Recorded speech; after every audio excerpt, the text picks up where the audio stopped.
Capítulo 53. Na consciência mística. 15 de fevereiro de 1964.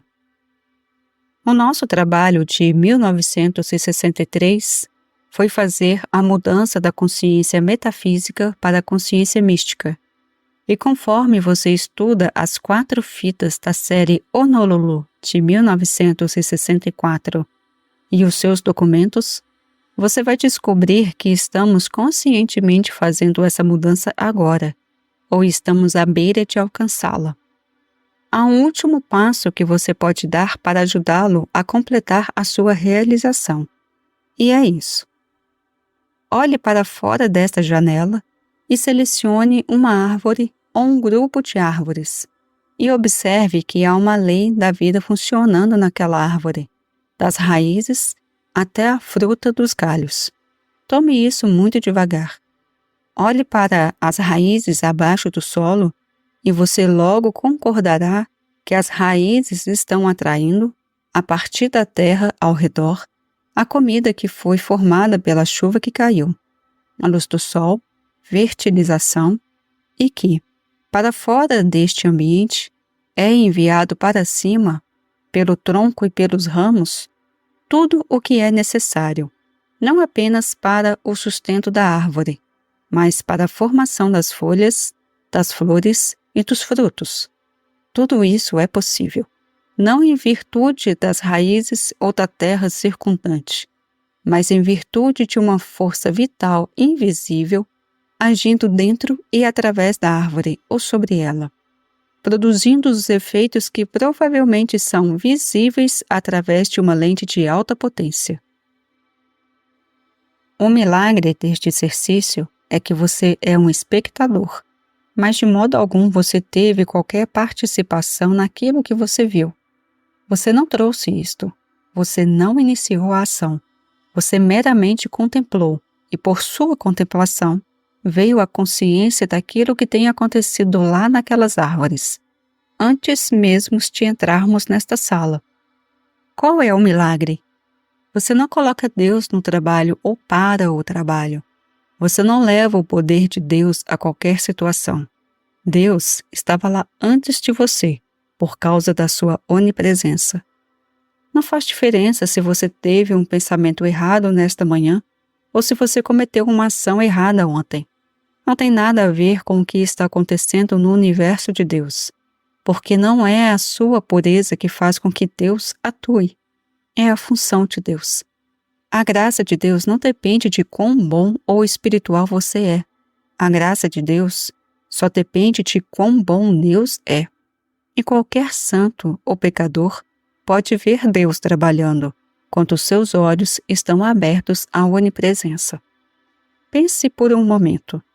Se a árvore que você está vendo em particular é estéril no momento, que tipo de tratamento você daria para torná-la frutífera? No misticismo, você não dará nenhum tratamento. Você saberá que, independentemente das aparências, a onipresença significa que Deus esteve em ação desde o princípio e até o fim do mundo. Não há presença e não há poder para impedir a atividade de Deus. As Escrituras dizem: quem o impedirá? Quem o evitará? O que impedirá Deus? Portanto, a vida de um místico é a vida de um observador, alguém que, através do discernimento espiritual, vê Deus trabalhando. O que te atrapalhou apesar das aparências? Nem eu te condeno apesar das aparências. Deve ser um discernimento espiritual que lhe permita olhar para uma árvore estéril e não dar um tratamento, como se você fosse maior que Deus, ou como se Deus pudesse ser instado a iniciar alguma ação benevolente hoje. Deus é o mesmo ontem, hoje e para sempre. Antes que Abraão fosse, eu estou contigo. Estarei contigo até o fim do mundo. Veja como tudo isso quebra as aparências, mas isso não muda a Deus e não inicia Deus em ação.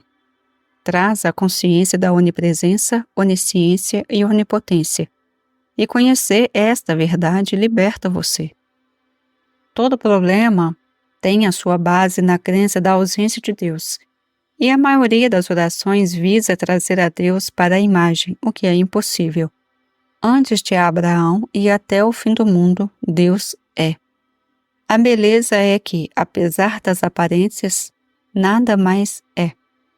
Se você se perguntar por que leva muito tempo para atingir a consciência mística, lembre-se de que é preciso o tempo necessário para desenvolver a consciência que pode olhar para a esterilidade e ver Deus trabalhando, sem tentar fazer isso. Suponha que você está olhando para uma árvore que parece estar morrendo. Lembre-se de que este é o lugar no qual esse princípio é ainda mais necessário do que quando você está olhando para uma árvore saudável, onde você pode prontamente concordar que Deus está funcionando. Agora, somente através do discernimento espiritual, você tem que concordar que não há mal, nem morte, nem poder destrutivo, e, portanto, não há necessidade de um Deus para mudar alguma coisa, melhorar qualquer coisa ou curar qualquer coisa. Então, se essa árvore morre ou não, é por conta de quem está vendo. Aquele que pode contemplar a árvore e sorrir por causa do discernimento espiritual de ver Deus em ação, observará esta árvore ser ressuscitada para a vida. O observador de Deus em ação dá testemunho de Deus em ação. Eu já disse em alguns dos livros do Caminho Infinito por que eles tiveram que ir a Jesus há 2000 anos. Por que eles não foram aos rabinos hebreus? Ou qual foi o princípio que permitia a Gautama, o Buda, estabelecer os ashramas, os centros de cura por toda a Índia? Você já se perguntou qual foi o princípio? Os hindus não conhecem um princípio, mas eu conheço. Este mundo é uma ilusão. Você não muda ou melhora ou cura uma ilusão. Você reconhece. E esse reconhecimento é a consciência iluminada. Ninguém tem uma consciência iluminada que ore a Deus para fazer algo, pois Deus não faz acepção de pessoas. E Deus é o mesmo ontem e hoje e para sempre. Foi Deus quem perdoou a mulher tomada em adultério? Se sim, por que ele não fez isso antes de Jesus chegar lá? Deus levantou o ladrão na cruz? Foi a consciência iluminada de Jesus. E do que consiste a iluminação? Iluminação consiste em discernimento espiritual que vê através das aparências e vê a onipresença, onisciência e onipotência. Em grande medida, é a consciência do praticante que determina a cura. Há exceções, porque existem aqueles que não são receptivos, não por culpa deles e não por faltar desejo por Deus, mas por alguma qualidade inata da consciência. Mas, para a maior parte, talvez de 80% a 90%, a natureza da cura depende da consciência do praticante. Eu, se for levantado, atrairei todos os homens a mim. Em outras palavras, se eu discernir claramente a natureza ilusória das aparências, as curas acontecem. Se eu tentar alcançar Deus, Deus ajuda o paciente, porque milhões estão fazendo isso. Vocês todos sabem que existem alguns praticantes que têm resultados maravilhosos, se você tomar mais de 100 casos. Você também sabe que alguns, mesmo se tivessem 200 casos, não poderiam ter êxito. Por quê? Por causa do estado de iluminação, o grau de iluminação. E do que consiste a iluminação? O discernimento espiritual que não reage às aparências, mas pode descansar e dizer: o que te impediu? Levanta-te, toma a tua cama e anda. A parte difícil é esta: Deus é sempre Deus, mas não separado e a parte do meu ser, ou o seu ser, ou o ser dele ou dela. Então, é o seu grau de consciência que determina o grau de harmonia produzido. Não tem nada a ver com Deus. Deus é absoluto. Tem a ver com a sua consciência. É o estado de consciência do indivíduo. A mortalidade é um mito, e chamando-a de mortalidade, você a está impersonalizando. Quer você testemunhe o pecado, a doença, a morte, a falta ou a limitação de qualquer forma, é a mortalidade, é o sentido mortal. Se Deus não criou, tem que ser um mito. Se você quiser ler isto em sua forma mais completa, eu recomendo que você estude o capítulo Deus, a consciência do indivíduo, em um parênteses para a eternidade. Você deve ver isto. O que criou o caminho infinito e o levou ao redor do mundo, senão a consciência de um indivíduo? Tudo o que Jesus trouxe à Terra foi a consciência de um indivíduo. Tudo o que Buda trouxe à Terra foi a consciência de um indivíduo. E é a consciência de um indivíduo que está tirando você da metafísica para o misticismo. Então, a consciência de um indivíduo deve curar. Além disso, é um mito que existe um ser supremo que senta aqui com o bem e o mal em suas mãos. É por isso que dizemos, na mensagem do caminho infinito, que há dois pontos principais: a natureza de Deus e a natureza do erro. Se você conhece a natureza de Deus, saberá que Deus é onipresença, onisciência e onipotência. Se você souber a natureza do erro, o erro será dissolvido. Por que precisamos de professores e por que precisamos de mestres? Nós precisamos dos dois. Por quê? Porque precisamos da consciência do indivíduo que atingiu a realização da natureza de Deus e a natureza do erro. Jesus nos deu a natureza de Deus, como eu. Buda nos deu a natureza do erro, como Maya ou ilusão. E ambos combinados em mim para trazer esta mensagem. Um sem um outro não teria conseguido isso. Eu já disse isso com tanta frequência. Você não pode usar o poder espiritual, porque não há nenhum para ser usado. O poder espiritual é reconhecimento. Pergunta: você falou sobre acalmar a mente. Você pode nos dar mais ajuda com isso? Resposta: tentar acalmar a mente é uma prática perigosa. E, se usei essas palavras, o que eu quis dizer foi: não deixe a mente chegar mentalmente a um Deus para fazer alguma coisa. E é por isso que eu usei a ilustração de hoje, a árvore. Quando você está observando aquela árvore, sua mente está vendo. Não está tentando fazer alguma coisa. Em outras palavras, a mente está fazendo alguma coisa, mas está fazendo algo observando. E esse é um processo silencioso, não um processo ativo. Esta é a diferença entre contemplar, que é uma atividade da mente, e alcançar Deus tomando o pensamento. Não deixe a mente fazer isso, mas em vez disso, se acalme e deixe a mente contemplar. Essa é a atitude que usamos na cura. Quando alguém pede ajuda, em vez de a mente do praticante querer alcançar rapidez com que ele pode curar o paciente ou fazer com que Deus faça algo, ele deixa a mente se acomodar para poder ver Deus em ação. Se o praticante pode ficar quieto e não tentar parar a dor ou salvar a vida do paciente e contemplar Deus em ação, a aparência se dissolverá. Isso faz parte da experiência de toda a vida mística, em que, não importa o que você esteja fazendo, nunca está olhando para as pessoas como um homem ou mulher. A pessoa comum está olhando para este mundo e vendo um homem e mulher com qualquer reação que tenha sobre eles.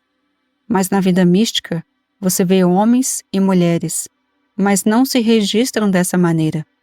Em outras palavras, não impressionam. Você não pode se dar ao luxo de ver estudantes ou pacientes como mulheres atraentes, mulheres bonitas ou mulheres simples.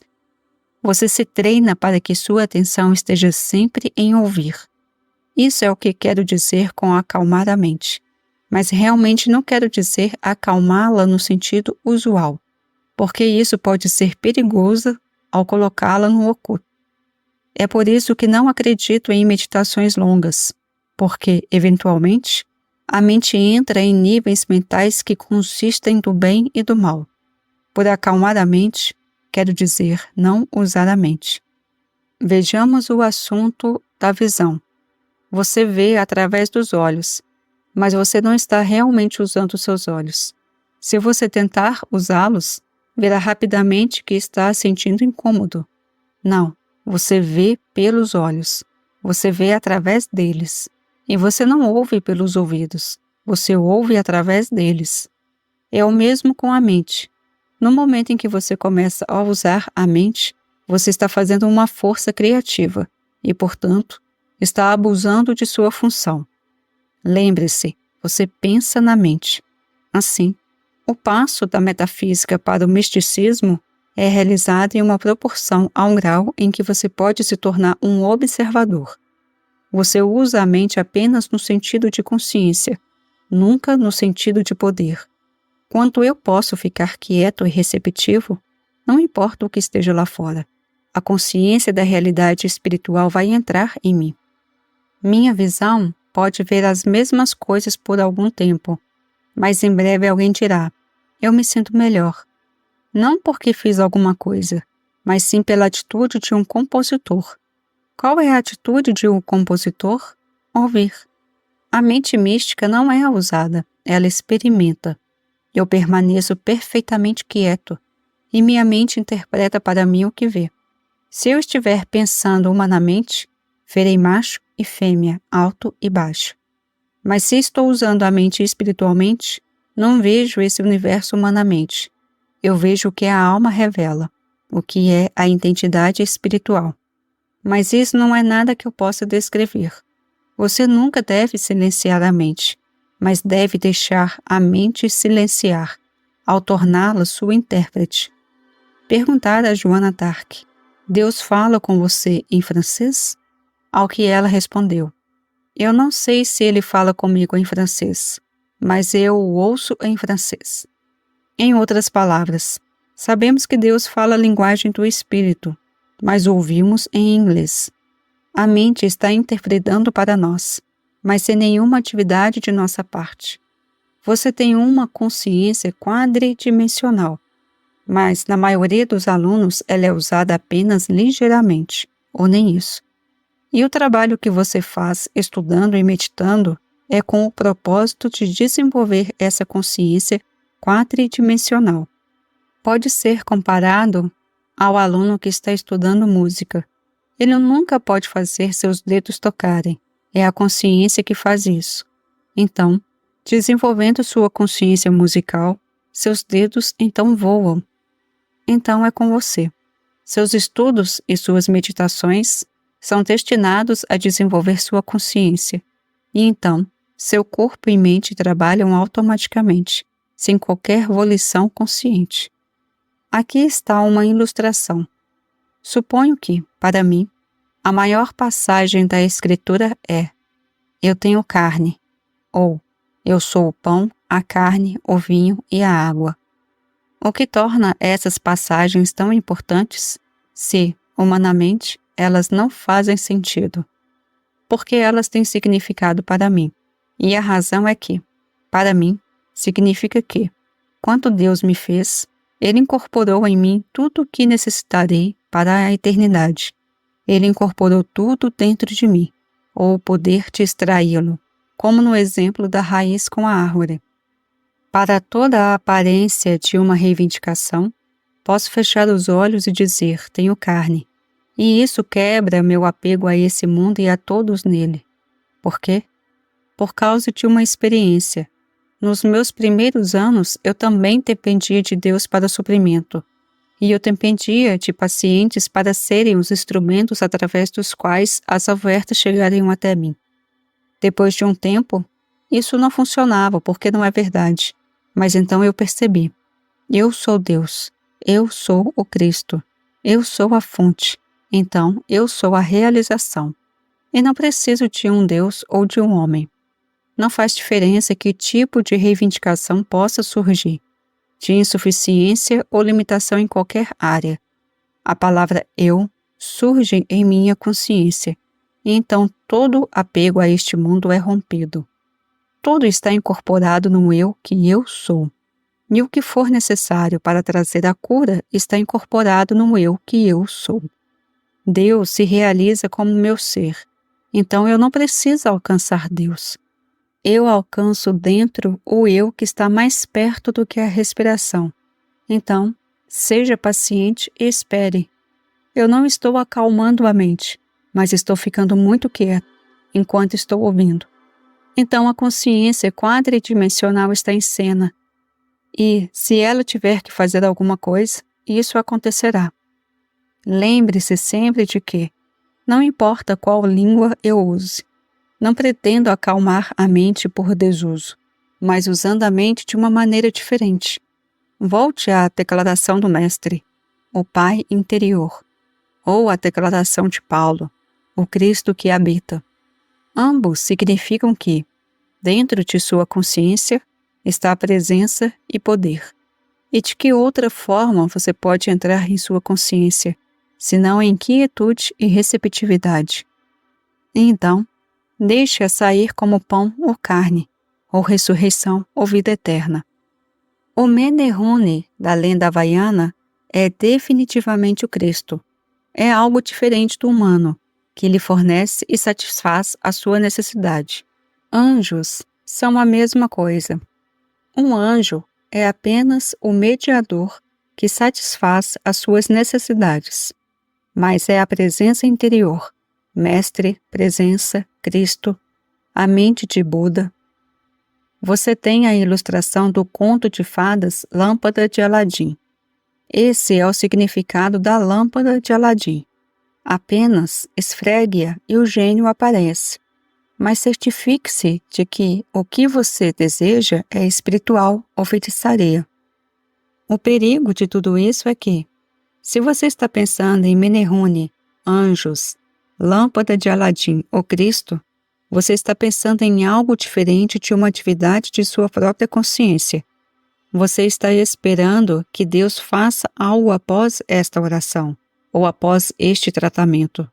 Você não pode esperar que o Cristo faça alguma coisa. Cristo é um revelador que revela a onipresença.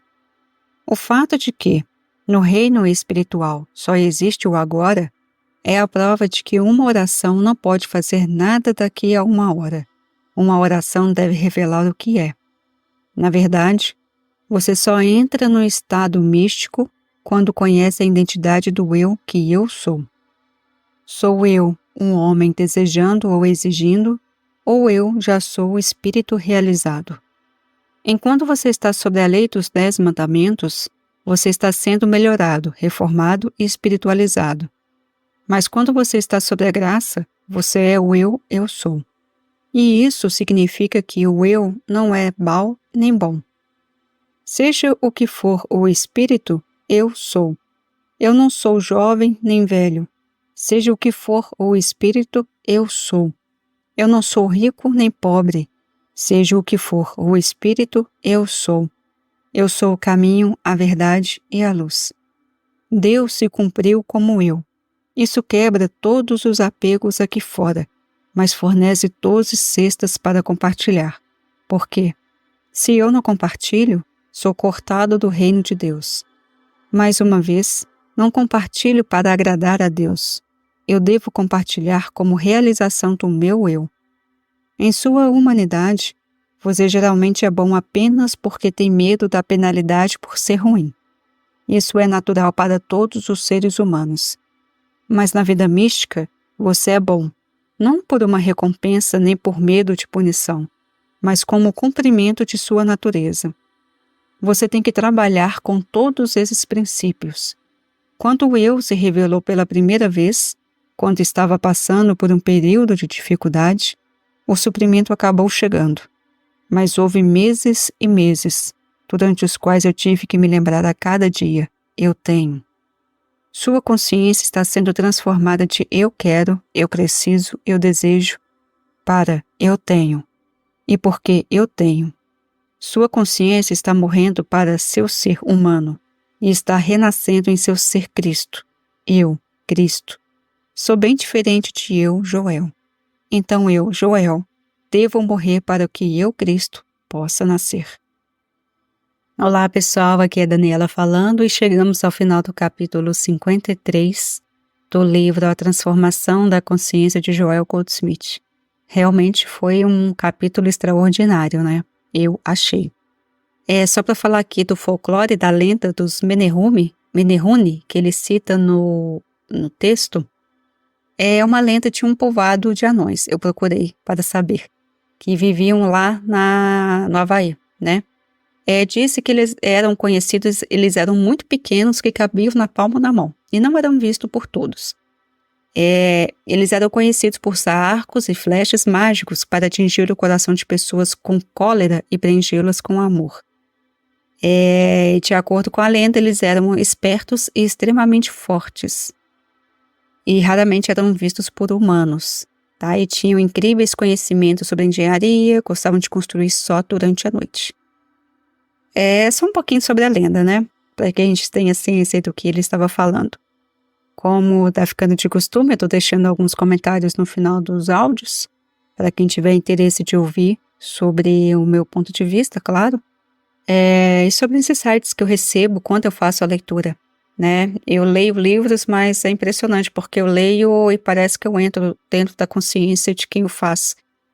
Porque eu acredito que a informação, ela permanece, a consciência, ela permanece ali, e todos temos acesso, né? Então, a leitura, ela é mais do que o correr dos olhos em palavras, ela é a compreensão da consciência de quem escreveu. E, para mim, eu tenho recebido insights assim maravilhosos, principalmente sobre essa parte de ser, né, do eu sou. O que acontece?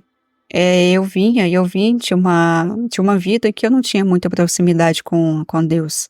Então, eu sempre tive aquela sensação de que somos insignificantes para Deus e que Deus não nos amava, né? Amava alguns, mas não todos. Não sei se para você é assim, mas na minha vida sempre foi assim, pelo menos a maior parte dela, até que minha vida teve uma reviravolta. Enfim, isso é uma outra história. Mas acontece que eu sempre tive essa necessidade de saber se realmente Deus nos amava. E isso é uma coisa que a minha programação, o meu ego, ele sempre vem muito forte, porque, digamos assim, que é a minha pedra angular, né, o meu ponto fraco ali. E geralmente, anteriormente, eu orava a Deus pedindo para que Ele manifestasse em minha vida, né? Eu sempre estava naquela expectativa de que Deus fosse fazer alguma coisa para provar que Ele me amava. E aqui eu estou abrindo para vocês um espaço da minha vida para que vocês entendam essa minha percepção, acrescentando ao que o Joel falou. Então, em uma determinada época, me veio esse insight de que Deus não faria nada para provar que Ele me amava. Não haveria essa demonstração, não haveria essa manifestação. Simplesmente porque Deus é amor. E se Ele tiver que me provar que Ele me ama, Ele vai estar, digamos assim, em termos humanos, afirmando que existe a possibilidade de Ele não me amar. Então Ele não vai me mostrar que Ele me ama porque Ele me ama, ponto. Ele é o amor. E Ele me ama e ponto. Para Deus não existe a possibilidade de não me amar. Isso existe para mim que não conheço o amor, da forma como Ele ama a todos nós. Então a mesma coisa é com tudo aquilo que é referente a Deus. Quando você olha para alguma coisa, você vê o que ela é. Você não pode pedir a Deus que cure uma doença, porque para Deus curar uma doença, Ele tem que afirmar que a doença existe. E Deus pensar em alguma coisa para que ela exista, ela realmente vai existir. É assim como Ele criou o seu Filho, que somos nós. Nós existimos e somos reais. A doença não é real, a pobreza não é real, né? A infelicidade, o sofrimento, a dor são questões nossas, enquanto humanos, não enquanto filhos de Deus.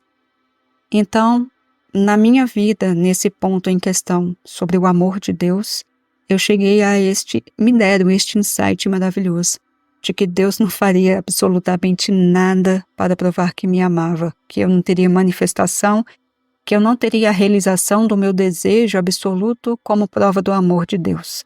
Isso não iria acontecer por esse motivo, porque se Deus fizesse isso, Ele estaria provando que o contrário poderia existir, e isso não existe. É isso. Eu espero que eu tenha explicado bem. Se ficou com dúvida, me pergunte, tá? Deixei no comentário. Eu fiz um áudio um pouco sobre isso, falando de Jesus, porque Jesus também era uma parte na minha vida que era bem obscura, assim, bem diferente. E eu fiz um áudio relatando um pouco dessa minha percepção sobre Jesus Cristo, como Ele se transformou para mim nesse decorrer desses anos. Eu vou deixar no canal disponível, é curtinho um áudio. Eu espero que vocês escutem, gostem, né? Se não gostar também pode dizer que não tem nada a ver. Cada um tem a sua percepção e está tudo bem, ok? Então deixe o seu curtir, o seu comentário, se inscreva no canal se ainda não for inscrito e compartilhe o vídeo para que mais pessoas tenham acesso.